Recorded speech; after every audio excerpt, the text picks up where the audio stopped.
But in 1978, there was a serial killer named Ted Bundy who went on a rampage in Florida at the University in Tallahassee. And he massacred 2 girls in a sorority house. And he went into another girl's room to kill her. He had the weapon, the blood from the other girls on his hand, on the knife. He barged into the room, and all of a sudden a mysterious force repelled him from the room, and the weapon was thrown out of his hand. Why? Well, the girl in that dorm that night had fallen asleep with a rosary in her hand. Before she went off to college, she said to her mother that I promised to pray the rosary every night before I go to bed as for protection. Well, that night, as often happens, if you try and leave it to the end of the day, you're going to fall asleep. She fell asleep.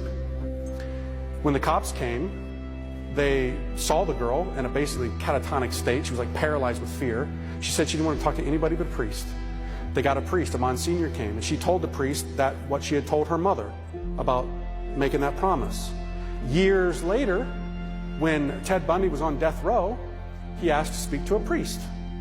Guess which priest came? The same one. And they had a little conversation. And Ted Bundy said to him, you know, there's something I don't understand. That last night, that was the last killing that he did.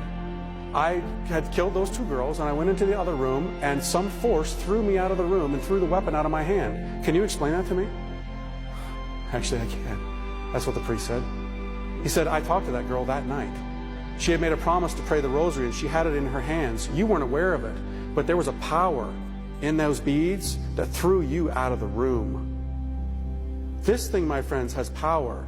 Saints of old would simply lay it on people who were possessed, and demons would shriek out of them. You know, today we look at this and we say, oh, that's just nonsense. No, it's not nonsense. This thing is a sword, my friends, a sword.